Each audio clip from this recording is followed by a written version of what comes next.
ഏയ് നോക്കിന്ന്, ഇത് ഹൈദരാബാദ് വിമാനത്താവളമാണെന്ന്. നല്ല ചന്തല്ലേ, ഇവിടെ മുഴുവൻ നല്ല രസോട്ടോളി. ഞാൻ പാലക്കാട് നിന്നാണ് വരുന്നത്, പാലക്കാടാണെന്ന് എൻ്റെ ദേശം. ഇവിടെയൊക്കെ നല്ല ചന്ത. ഇപ്പോൾ ഇത് ക്രിസ്മസ് ന്യൂ ഇയറൊക്കെ വരികയല്ലേ, അതിനു വേണ്ടി അലങ്കരിച്ച് വെച്ചിരിക്കുകയായിരുന്നു. എന്താ രസമല്ലേ. ഇവിടെയൊക്കെ ആൾക്കാരെല്ലാം ചെത്തിക്കൊണ്ട് നടക്കുന്നത്. ആണുങ്ങളും പെണ്ണുങ്ങളും ഒക്കെ ജീൻസ് പാൻറ്റും ഷർട്ടും ഒക്കെ ഇട്ട് അടിപൊളിയായി ചെത്തിക്കൊണ്ട് നടക്കുന്നുണ്ടെന്ന്. ഒക്കെ വലിയ വലിയ ബിൽഡിങ്ങായിരുന്നു ഇവിടെ. ഇപ്പോൾ ഹൈദരാബാദ് ചെറിയ ബിൽഡിങ്ങൊക്കെ കുറവാണ് ടോളി. ആൾക്കാരൊക്കെ താമസിക്കുന്നത് വലിയ വലിയ ഫ്ലാറ്റുകളിലായിരുന്നു, 10ഉം 15ഉം നിലകളുള്ള ഫ്ലാറ്റുകളിൽ. നമ്മൾ അതിലേക്ക് ലിഫ്റ്റിൽ കയറി പോകുമ്പോൾ നമുക്കൊക്കെ നല്ല പേടി തോന്നുന്നു. എന്നാലും ഒന്നിനും പേടിക്കണ്ട ടോളി. എന്താ പറയുക, വാച്ച്മാന്മാർ എല്ലാ ആൾക്കാരും ഉണ്ടെന്ന്. നമ്മൾ പേടിക്കേണ്ട ഒരാവശ്യമില്ല ടോളി. നമ്മുടെ കുറേ സ്വന്തക്കാരും ബന്ധുക്കാരും ഒക്കെ ഇവിടെയുണ്ട്. അവരെ കാണാൻ വന്നതാണ്. കുറേ കാര്യങ്ങളുണ്ടെന്ന്, അത് കാണിച്ചിട്ട് വേണം, അതൊക്കെ കഴിഞ്ഞിട്ട് വേണം നമുക്ക് പാലക്കാട് വരാൻ, നമ്മുടെ നാട്ടിൽ വരാൻ. എന്തെന്നായാലും നമ്മുടെ നാട്ടിൻ്റെ നല്ലതില്ലേ. ഇവിടെ നല്ല സുഖമാണ്, നല്ല ബിരിയാണിയും നെയ്ച്ചോറും ഒക്കെ കിട്ടുന്നത്. ഹൈദരാബാദ് ബിരിയാണി നിങ്ങൾ കേട്ടിട്ടില്ലേ? നല്ല രസമാണ്. കോഴി ബിരിയാണിയും ആടിൻ്റെ ബിരിയാണി മട്ടൻ ബിരിയാണി എന്ന് പറയില്ലേ, അതൊക്കെ കിട്ടും. നല്ല നല്ല. പക്ഷെ ഇവിടെ ദോശയും ആസതിരുവോളം ദോശ തിന്നാൻ പറ്റില്ല കേട്ടോളി. എന്താ അറിയോ, ഒരു ദോശയ്ക്ക് 100-150 റുപ്യൊക്കെ കൊടുക്കണമെന്ന്. അതാണ്.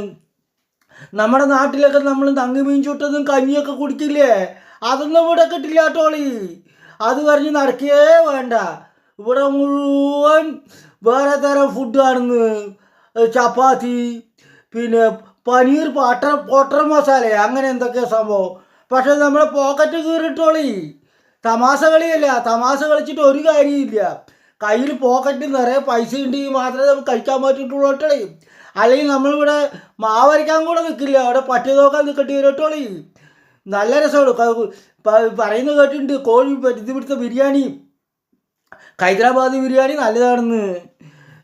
നമ്മൾ അവിടെയൊക്കെ പരിയമ്പരത്തും കാലത്തും പോയി വായു കൊപ്പിളിച്ചുകൊണ്ട് ഒരു പിടിച്ചുകൊണ്ടില്ലേ, അതിനൊന്നും ഒരു ചിലവുമില്ല. പക്ഷെ ഇവിടെ ബിരിയാണി നെയ്ച്ചോറൊക്കെ കഴിക്കണമെങ്കിൽ നിറയെ പൈസ വേണം കേട്ടോളി, നിറയെ പൈസ വേണം കേട്ടോളി. നിങ്ങളും പറ്റിയ ചാൻസ് കിട്ടിക്കഴിഞ്ഞാൽ ഇവിടെയൊക്കെ വരും. ഒരുപാട് ആൾക്കാർ നമ്മുടെ നാട്ടിൽ നിന്ന് ഇവിടെ വന്നിട്ടുണ്ടെന്ന്. IT അത് ഇത് എന്നൊക്കെ പറഞ്ഞിട്ട് ഇവിടെ പൈസ സമ്പാദിക്കാൻ വന്നിരിക്കുകയായിരുന്നു. പൈസ സമ്പാദിച്ചിട്ട് അവർ നമ്മുടെ നാട്ടിൽ വന്നിട്ട് സുഖിച്ച് ജീവിക്കുന്നു എല്ലാവരും. നമ്മുടെ നാട്ടിൽ തൊഴിൽ കിട്ടാൻ വഴിയില്ലല്ല, അവിടെ മുഴുവൻ കൊടി പിടിക്കലല്ലേ, കൊടി പിടിക്കലും വടി പിടിക്കലും. അത് കാരണം ഇപ്പോൾ എന്തായി, ലോട്ടറി കച്ചവടവും മറ്റേ സംഭവവും വെള്ളവും മാത്രമായില്ലേ.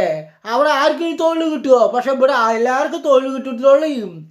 ആ 60-70 വയസ്സായ കിഴവന്മാർ ഇവിടെ വാച്ച്മാൻ എന്നും പറഞ്ഞിട്ട് വീട്ടിൽ ഫ്ലാറ്റിൻ്റെ അവിടെ ഇവിടെയൊക്കെ നിൽക്കണമെന്ന്. നമ്മുടെ നാട്ടിലൊന്നും തൊഴിൽ കിട്ടില്ല, ഒരു തൊഴിലും കിട്ടില്ല. അവിടെ മുഴുവൻ കൊടി പിടിക്കലും വടി പിടിക്കലും തന്നെയല്ലേ അല്ലേ. എന്തായാലും എല്ലാവരും ഒന്ന് ആലോചിക്കണം കേട്ടോളി. ശരി കേട്ടോളി, താങ്ക്സ്.